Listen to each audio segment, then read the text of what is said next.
प्यारे बच्चे कैसे हैं। आशा करते हैं कि आप लोग स्वस्थ होंगे, मन से पढ़ाई करते होंगे ताकि आपका जो सपना है वह साकार होगी। आपका जो इच्छा है, आपका जो अभिलाषा है वह पूरी हो। इसी आपके साथ आपकी सपना को साकार करने के लिए आपका साथ Krishna tuition centre YouTube channel लेकर के आए हैं। आज के क्लास में हिंदी व्याकरण का महत्वपूर्ण चैप्टर काल जिसे अंग्रेजी में टेंस कहते हैं, जो बिहार बोर्ड परीक्षा 2026 10वीं वर्ग के लिए एवं अन्य सभी वर्गों के लिए, चाहे 8वां का, 9th का हो, 10th 11th का, 12th का या किसी भी बोर्ड परीक्षा के छात्राओं के लिए यह काल हिंदी व्याकरण का महत्वपूर्ण है। आज हम लोग काल के बारे में पढ़ेंगे, काल का परिभाषा जानेंगे, इनके भेद प्रकार को जानेंगे और सभी कालों का उदाहरण को देखेंगे, समझेंगे। तो काल जिसे हिंदी में टेंस कहते हैं, हिंदी में काल, अंग्रेजी में टेंस, ये क्रिया के जिस रूप से उसके होने का समय का बोध होता है उसे काल कहा जाता है। काल के मुख्य रूप से 3 भेद होते हैं: वर्तमान काल, भूतकाल, भविष्यत काल। यहाँ पर हम देखते हैं संक्षिप्त रूप से, जो इसको यदि ध्यान में रखेंगे इस तालिका को, तो संपूर्ण काल हमें यहीं से प्राप्त हो जाता है। जो यह काल के बारे में ये जो है काल, जिसे हिंदी व्याकरण में काल, अंग्रेजी में टेंस कहते हैं, के 3 भेद होते हैं। पहला वर्तमान काल, दूसरा भूतकाल और तीसरा भविष्यत काल। वर्तमान काल के भी वैसे कहने के लिए 6 भेद होता है, लेकिन मुख्य रूप से हम लोग 3 भेद को पढ़ेंगे। भूतकाल के 6 भेद होता है और भविष्यत काल के भी जो 4 भेद होता है वैसे, लेकिन 3 भेद हम लोगों को इसमें जानना जरूरी है। तो इस तरह से वर्तमान काल, भूतकाल और भविष्यत काल, ये काल के 3 भेद होते हैं। आइए अब हम काल की परिभाषा को समझें। जो काल किसे कहते हैं, तो काल का अर्थ होता है समय। क्रिया के जिस रूप से कार्य के होने का समय का पता चलता है, कोई काम होने में जो समय लगता है उसे काल कहते हैं, या जिस रूप से क्रिया होने का समय का बोध हो उसे काल कहते हैं। जैसे मैं खाना खा चुका हूँ, यहाँ पर खाना खा चुका हूँ, खाने में जो है वह समय का जानकारी हुआ। मैं खाना खा रहा हूँ, मैं खाना खाऊंगा, ये 3 तरह का वाक्य। ये खाऊंगा जो कभी खाए नहीं हैं, है ना। मैं खा चुका हूँ, खाने का काम पूरा हो चुका है, और खा रहा हूँ, खाने का काम चल रहा है। इस सभी में समय का पता चलता है। काल के मुख्य रूप से, जैसे पहले भी बताए हैं, काल के 3 भेद होते हैं। कितने भेद होते हैं? 3 भेद होते हैं। पहला वर्तमान काल, दूसरा भूतकाल, तीसरा भविष्यत काल। वर्तमान काल किसे कहते हैं? तो जिस क्रिया के जिस रूप से यह पता चले कि काम अभी हो रहा है उसे वर्तमान काल कहते हैं। अर्थात क्रिया के जिस रूप से समय का पता चले, जो क्रिया होने में, काम होने का समय जो है वह वर्तमान समय का पता चले उसे वर्तमान काल कहते हैं। वर्तमान जो समय, जो क्या कहें, जो काम क्रिया, हम जो काम करते हैं, क्रिया के जिस रूप से यह पता चले कि काम अभी हो रहा है, वर्तमान समय में हो रहा है, उसे वर्तमान काल कहते हैं। नहीं, उसे क्या कहते हैं? वर्तमान काल कहते हैं। जैसे राम अभी अभी आया है, वर्षा हो रही है, मोहन पढ़ रहा है, पुजारी पूजा कर रहा है ना? ये सब क्या हो गया? वर्तमान काल का वाक्य है। वर्तमान काल के मुख्य 3 भेद होते हैं। वर्तमान काल के मुख्य 3 भेद होते हैं। कितने भेद होते हैं? वर्तमान काल के मुख्य 3 भेद होते हैं, है ना? पहला होता है सामान्य वर्तमान काल, दूसरा संदिग्ध वर्तमान काल, तीसरा तत्कालिक वर्तमान काल। सामान्य वर्तमान काल, इसमें काम जो है सामान्य रूप से शुरू होता है। संदिग्ध वर्तमान काल, काम पूरा होने में संदेह होता है। और तत्कालिक वर्तमान काल, जो काम चल रहा है पहले से लेकिन समाप्त नहीं हुआ है। तो सामान्य वर्तमान काल किसे कहेंगे? सामान्य वर्तमान काल किसे कहेंगे? क्रिया के जिस क्रिया से क्रिया की सामान्य रूप का वर्तमान में होने का पता चलता है, वर्तमान में होने का पता चलता है, उसे वर्तमान काल कहते हैं। जिस क्रिया से किसी क्रिया के सामान्य रूप में वर्तमान में होने का पता चलता है, वर्तमान समय में होने का, प्रत्यक्ष रूप से होने का जो पता चलता है, उसे सामान्य वर्तमान काल कहते हैं। नहीं, और इन सामान्य वर्तमान काल के वाक्य के अंत में ता है, ती है, ते हैं, ता हूँ, ती हूँ इत्यादि लगा रहता है। जिस वाक्य में, ये बहुत ही इम्पोर्टेंट है, जिस वाक्य में ता है, ती है, ता हूँ, ते हो लगा हुआ रहेगा, वह सामान्य वर्तमान काल का वाक्य होगा। जैसे गरिमा कविता लिखती है, चिड़िया आकाश में उड़ती है। अब दूसरा है संदिग्ध वर्तमान काल। दूसरा क्या है? संदिग्ध वर्तमान काल। क्रिया के जिस रूप से वर्तमान काल की क्रिया के होने या करने में शक हो, संदेह उत्पन्न हो, उसे संदिग्ध वर्तमान काल कहते हैं। कहने का मतलब ये हुआ, जिस वाक्य के अंत में ता होगा, ती होगी, क्या कहें? ता होगा, अंत में, वाक्य के अंत में ता होगा, ती होगी, ते होंगे इत्यादि लगा हुआ रहेगा, वह काल वर्तमान काल का होगा।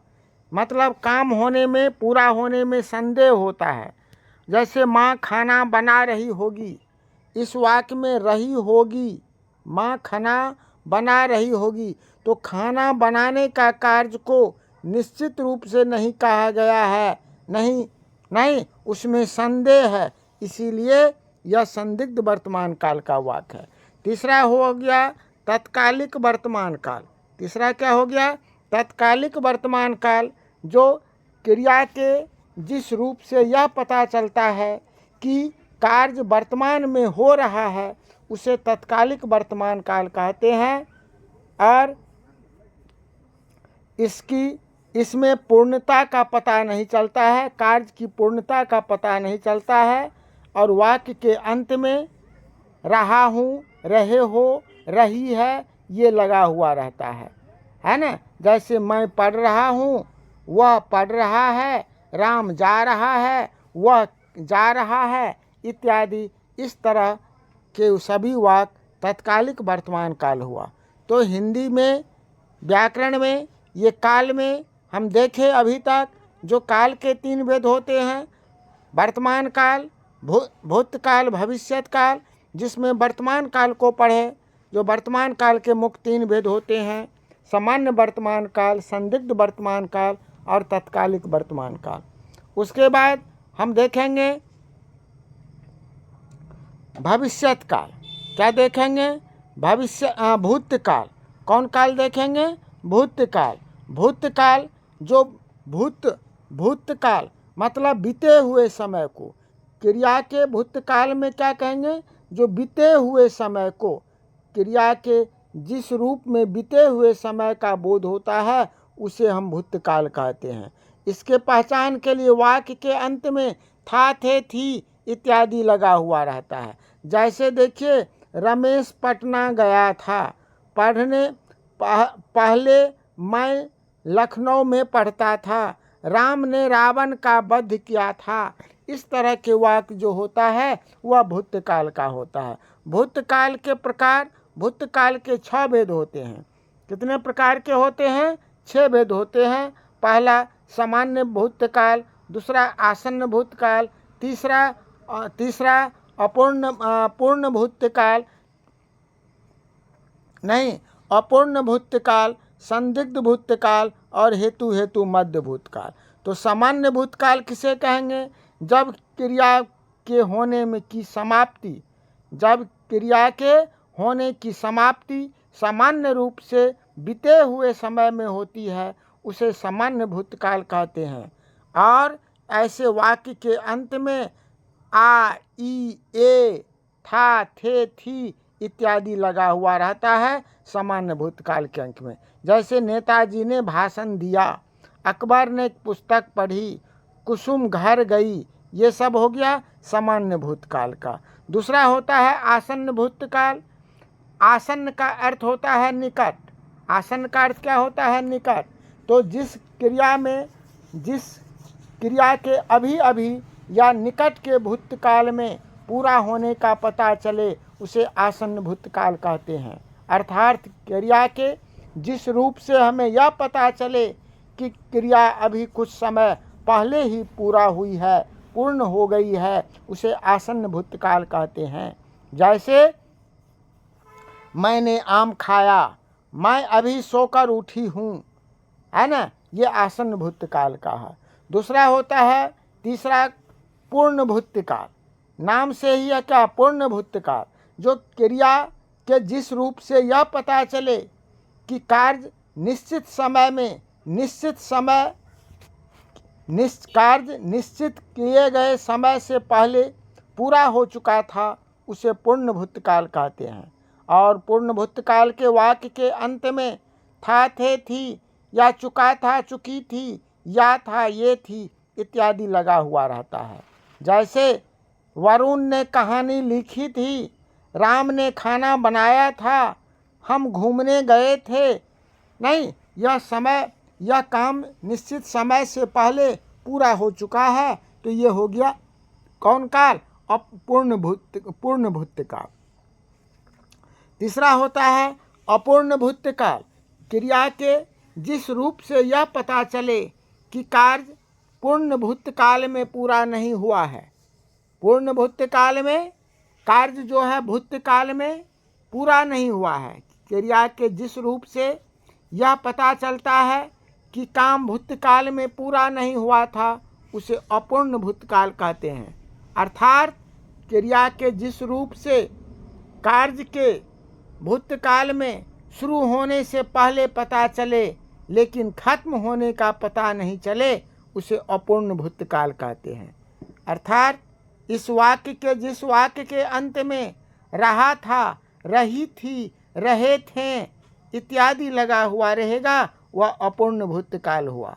जैसे मोहन मैदान में घूम रहा था, सुनील पढ़ रहा था, हम लोग खेल रहे थे। इस तरह से मतलब काम जो है पूरा नहीं हुआ है। भूतकाल में काम पूरा निश्चित समय में नहीं हुआ था, काम चल रहा था, है ना, इसे कहते हैं अपूर्ण भूतकाल। अगला है संदिग्ध भूतकाल। संदिग्ध भूतकाल, भूतकाल की क्रिया, क्योंकि सभी में भूतकाल या पहले ही काम पूरा हुआ है या पहले पूरा होने वाला है या पूरा होने में संदेह है या किसी कारणवश पहले से काम होता रहा है ना, तो ये भूतकाल में ही जो बांटा गया है उसी में संदिग्ध भूतकाल कहते हैं। भूतकाल की क्रिया, जिस भूतकाल की जिस क्रिया से कार्य होने में अनिश्चितता अथवा संदेह प्रकट हो उसे संदिग्ध भूतकाल कहते हैं। और इस संदिग्ध भूतकाल के वाक्य के अंत में गागेगी लगा हुआ रहता है।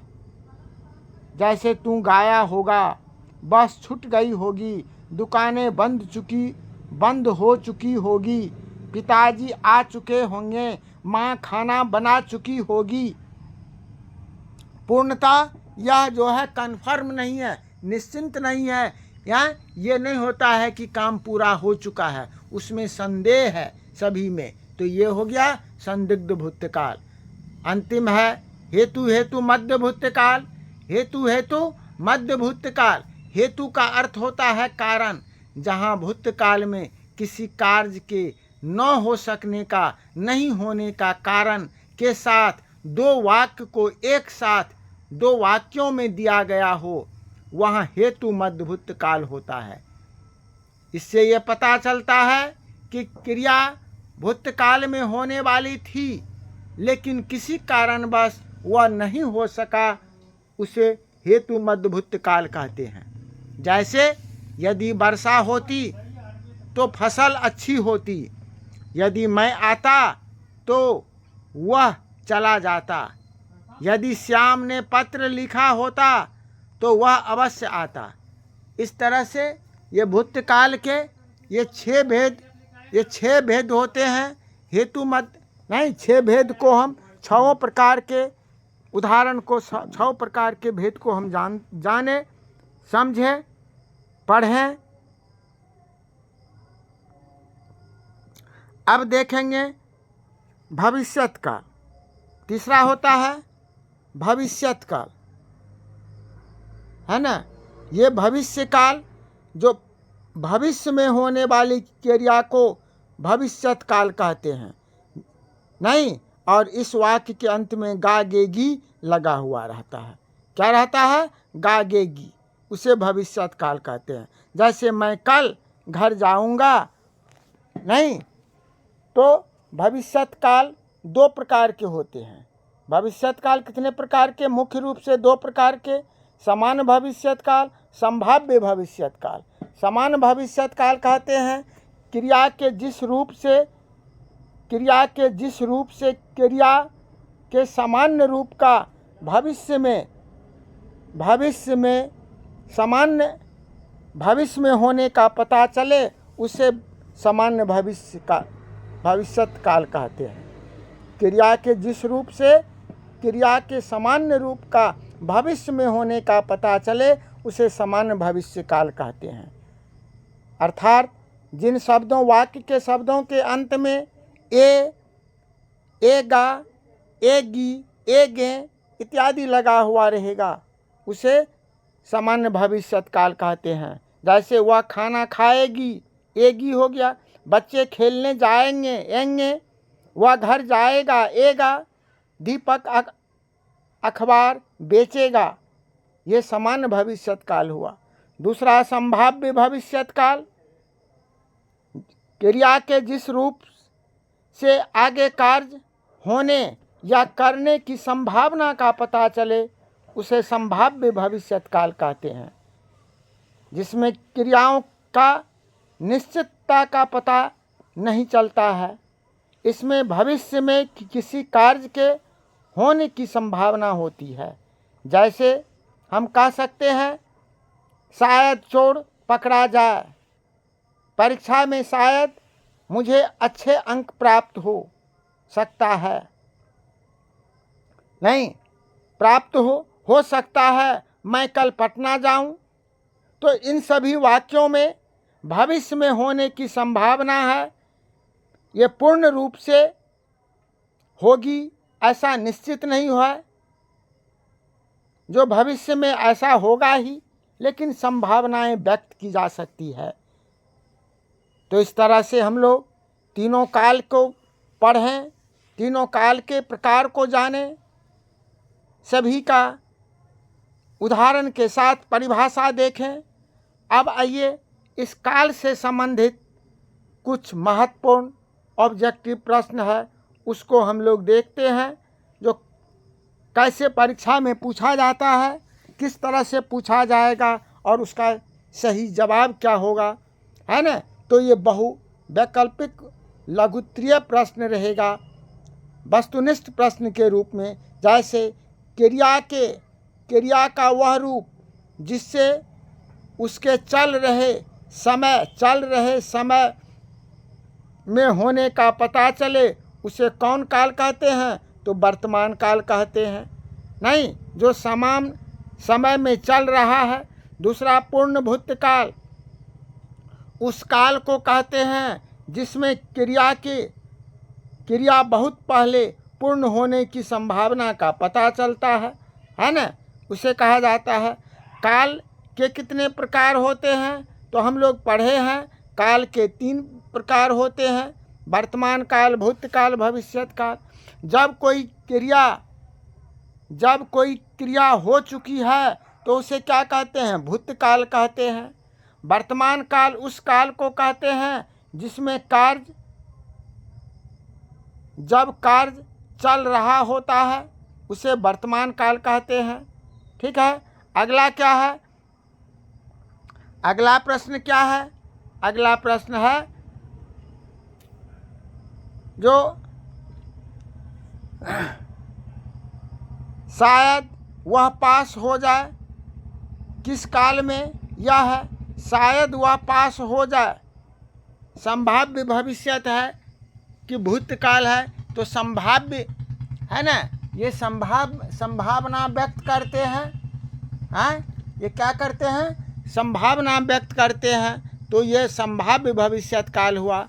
श्री राम ने रावण को मारा, वाक्य किस काल का उदाहरण है, श्री राम ने रावण को मारा, ये सामान्य भूतकाल का वाक्य है। यदि वर्षा होती तो फसल अच्छी होती, किस काल का वाक्य है, तो ये तो आप कह सकते हैं हेतु मध्य भूतकाल का वाक्य है ना।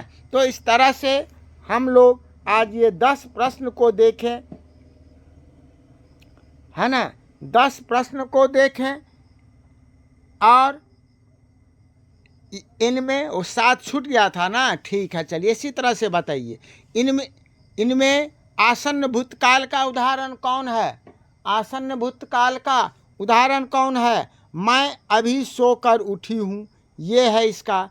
तो इस तरह से ये आज हम लोग ये सभी क्लास ये काल को पढ़ें, समझें, जानें। इस क्लास को अधिक से अधिक आप लोग क्या कीजिएगा, अधिक से अधिक इस क्लास को शेयर कर दीजिए, है ना, हैं, शेयर कर दीजिए, लाइक कर दीजिए और इसके साथ साथ इसको कमेंट भी कीजिए, जो अधिक से अधिक कमेंट कीजिए। इसी के साथ आज की क्लास यहीं समाप्त होती है। आप सबों को अनिल सर का बहुत बहुत धन्यवाद।